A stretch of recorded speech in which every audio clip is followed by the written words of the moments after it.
Hello বন্ধুরা, welcome to my channel Shiuli official 409 চ্যানেলে তোমাদের সবাইকে জানাই অনেক অনেক স্বাগতম। শুভ বিজয়া দশমীর প্রীতি ও শুভেচ্ছা রইল আমার সকল বন্ধুদের জন্য। সবাই কেমন আছো বলো? তোমাদের আজকের দিনটা, এই বিজয়া দশমীর দিনটা তোমরা কেমন কাটালে বলো? তোমরা সকলে কেমন আছো বলো? তো বন্ধুরা, আজকে আমি বাড়িতে নিজেই ঘরোয়া পদ্ধতিতে রান্না করছি, যেরকমটা রান্না করি সেরকমই রান্না করছি, সেটা একটু তোমাদের সামনে তুলে ধরলাম। দেখতে পারছো তো আমি চাল কুমড়ো দিয়ে খাসির মাংস রান্না করছি। এদিকে দেখো, এই দেখতে পাচ্ছ চাল কুমড়োগুলোকে কেটে ধুয়ে ভালো করে রেখেছি, ভেজে নিচ্ছি চাল কুমড়োগুলো। এদিকে আমি পেঁয়াজ, রসুন, আদা, কাঁচা লঙ্কা একসঙ্গে পেস্ট করে নেব। চলো দেখতে থাকো আমার ভিডিওটি, আশা করি ভালো লাগবে। এদিকে দেখো চাল কুমড়ো প্রায় আমার এদিকে ভাজা হয়ে গেছে, ওদিকে আমি মশলাটা পেস্ট করে নিয়েছি। চাল কুমড়োগুলো নামিয়ে নিচ্ছি। এই যে দেখতে পাচ্ছ, চাল কুমড়োগুলো তোমরা চাইলে আরও বড় বড় রাখতে পারো, তাতেও কোনো অসুবিধে নেই। এদিকে দেখো আমি তেল দিয়ে দিয়েছি, তেলের মধ্যে দারচিনি দিয়ে দেব। দারচিনি দিয়ে দিয়েছি, এখন আমি দিয়ে দেব তেজপাতা। দেখো দেখতে পাচ্ছ, এবার আমি তেজপাতা দিয়ে দিয়েছি। তেজপাতা দিয়ে শুকনো লঙ্কা, দারচিনি, তেজপাতা দিয়ে আমি অল্প একটু ভেজে নেব, হালকা লাল লাল করে নিয়েছি। এবার আমি দিয়ে দিয়েছি কিছু পেঁয়াজ কুচি, পেঁয়াজগুলোকে হালকা লাল লাল করে নেব। তারপর আমি দিয়ে দেবো কিছু টমেটো কুচি। দেখতে পাচ্ছ টমেটো কুচি দিয়ে দিয়েছি। এবার এগুলো একটু ভালো করে লাল লাল করে ভেজে নেব। দেখতে পাচ্ছ আমি টমেটোর সঙ্গে পেঁয়াজগুলো ভাজছি। দেখো টমেটোর সঙ্গে পেঁয়াজগুলো প্রায় আমার ভাজা হয়ে এসেছে, লাল লাল হয়ে গেছে। এবার আমি দিয়ে দেব মাংসটা।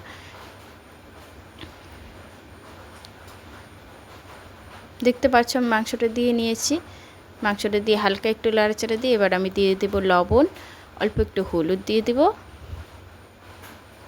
লবণ হলুদ দিয়ে হালকা একটু নাড়াচাড়া দিয়ে আমি মাংসটা ঢেকে ঢেকে কিছু সময় ভেজে নেব। যেহেতু খাসির মাংস আমি তো কড়াইয়ে করছি, আর তোমরা চাইলে প্রেশার কুকারে করতে পারো, সিটি দিয়ে করতে পারো, তাতেও ভালো আর কি। তো যেহেতু আমি খাসির মাংস অল্প একটুই করছি আর কড়াইয়ে করছি, সে কারণে আমি ঢেকে ঢেকে মাংসটাকে কষাবো অল্প একটু। দিকে দেখো আমি পেঁয়াজ রসুন আর কিছু গোটা রসুন দিয়ে, কাঁচা লঙ্কা চেরা দিয়ে, এবার কিছু অল্প একটু নাড়াচাড়া দিয়ে আমি মাংসটাকে ঢেকে ঢেকে কষিয়ে নেব ভালো করে। দেখতে থাকো ভিডিওটি, আশা করি অনেকটাই ভালো লাগবে।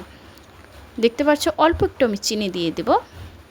দেখতে পাচ্ছ অল্প একটু চিনি দিয়ে দিয়েছি। এবার একটু নাড়াচাড়া দিয়ে মাংসটাকে ঢেকে দেব। এইভাবেই ঢেকে ঢেকে আমি কিছু সময় পর, অল্প অল্প সময় পর ঢেকে ঢেকে আমি মাংসটাকে কষিয়ে নিচ্ছিলাম। যাই হোক, এভাবেই আমি কষিয়ে নিতে থাকি মাংসটা। দেখতে পাচ্ছ মাংসটা আমার প্রায় মানে আর কি কষাচ্ছি। দেখতে পাচ্ছ ঢাকনা খুলে এবার আমি মাংসটাকে একটু নেড়ে চেড়ে নেবো। তারপরে কিন্তু মাংসটাকে আমি আবার ঢেকে দিয়েছিলাম, বুঝতে পেরেছো? এবার দিয়ে দেবো অল্প একটু লেবু চিপে, যেহেতু খাসির মাংস সে কারণে গন্ধটা এত একটা লাগবে না। দেখো অল্প একটু লেবু চিপে দিয়ে দিয়েছি, লেবু চিপে দিয়ে দিলাম। এবার কিন্তু আবার ঢেকে দিয়েছি, দেখতে পেরেছো? আবার ঢেকে দিয়েছি। এভাবেই ঢেকে ঢেকে আমি মাংসটাকে কষাচ্ছিলাম, দেখতে পাচ্ছো? এবার প্রায় মাংসটা আমার কষানো প্রায়, দেখতে পাচ্ছো এবার প্রায় হালকা লাল লাল হয়ে এসেছে। এবার আমি আদা রসুন পেস্ট, কাঁচা লঙ্কা, আদা রসুন পেঁয়াজ কাঁচা লঙ্কা একসঙ্গে পেস্ট করে নিয়েছিলাম, সেগুলোকেই আমি দিয়ে দিয়েছি। এবার দেবো অল্প একটু জিরে গুঁড়ো, অল্প একটু জিরে গুঁড়ো দেবো। দেখতে পাচ্ছো? এবার জিরে গুঁড়ো মশলার সঙ্গে মাংসটাকে ভালো করে আস্তে আস্তে ভালো করে কষিয়ে নেব। চলো ভিডিওটি তোমরা দেখতে থাকো। দেখতে পাচ্ছ মাংসটা কষাচ্ছি। এবার আস্তে আস্তে আমি ভালো করে মাংসটাকে একটু সময় নিয়ে মাংসটাকে কষাতে থাকবো।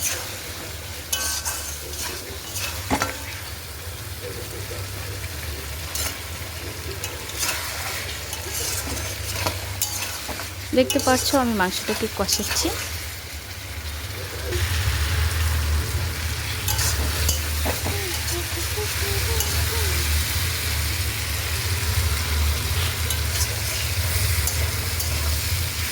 মাংসটা সময় নিয়ে আমি ভালো করে কষিয়ে নিচ্ছি মশলার সঙ্গে।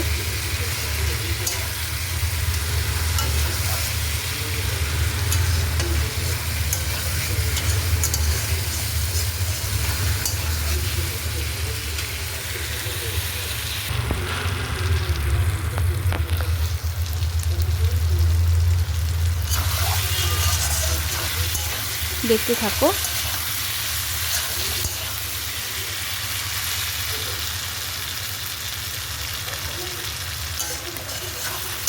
মাংসটা আমি ভালো করে কষিয়ে নিব আস্তে ধীরে।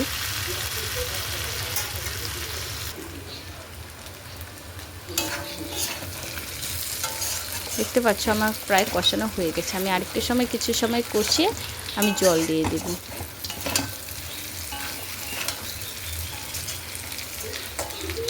ওদিকে আমি জল ফুটতে দিয়ে দিয়েছি, গরম জলটা আমি ফুটিয়ে নিচ্ছি।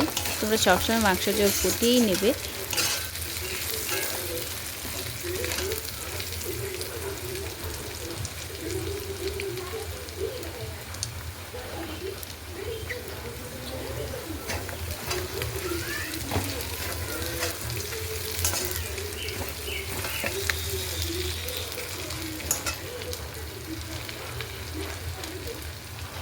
দেখতে পাচ্ছ মাংসটা প্রায় আমার কষানো হয়ে গেছে। এবার জল ফুটিয়ে নিয়েছি, জলটা আমি ঢেলে দেব।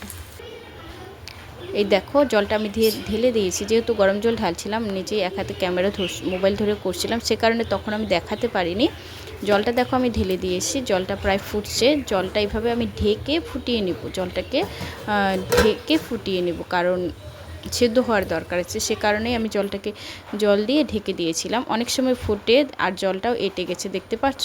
তারপর আমি মাঝখানে কিন্তু চাল কুমড়োগুলো দিয়ে দিয়েছিলাম, বুঝেছো। আর তখন না ভিডিও করা হয়নি গো, চাল কুমড়োগুলো দিয়ে দিয়েছিলাম, তখন ভিডিও করিনি। এই যে দেখো ঝোলটা আমার ফুটছে প্রায়। দেখো চাল কুমড়ো দিয়ে মাংসটা কেমন লাগছে দেখতে অবশ্যই বলবে। খেতেও কিন্তু ভালোই হয়েছে। তোমরা একবার অবশ্যই চাল কুমড়ো দিয়ে মাংসটা ট্রাই করে দেখতে পারো। আশা করি তোমাদেরও অনেক ভালো লাগবে। চাল কুমড়ো দিয়ে খাসির মাংস, পাঁঠার মাংস খেতে কিন্তু বেশ ভালো লাগে। তোমরা ট্রাই করে দেখতে পারো, বাড়তি চাল কুমড়া দিয়ে ট্রাই করে দেখতে পারো, অবশ্যই আশা করি ভালো লাগবে। দেখো জলটা প্রায় আমার ফুটে এসেছে, আমার কিন্তু মাংসটা হয়েও গেছে, দেখতে পাচ্ছ। আর কিছু সময় মাংসের ঝোলটা ফুটিয়ে আমি নামিয়ে নেব। এই যে এদিকে দেখো গরম মশলা গুঁড়োটা আমি দিয়ে নেব, দিয়ে অল্প কিছু সময় ফুটিয়ে মাংসটাকে নামিয়ে নেব। গরম মশলা দিয়ে দিলাম।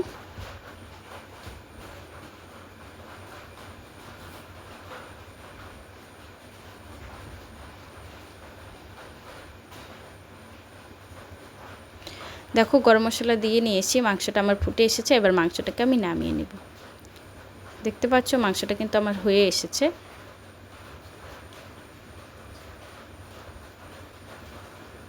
এবার আমি মাংসটাকে নামিয়ে নেব। তোমরা অবশ্যই বলবে মাংসটা দেখতে কেমন হয়েছে। এদিকে দেখো মাংসটা আমি নামিয়ে নিয়েছি, কেমন হয়েছে অবশ্যই বলবে। এদিকে দেখো আমি ভাতটাও বেড়ে নিয়েছি। এদিকে ছিল গুঁড়ো মাছ ভাজা, বেগুন ভাজা আর লেবু কাঁচা পেঁয়াজ।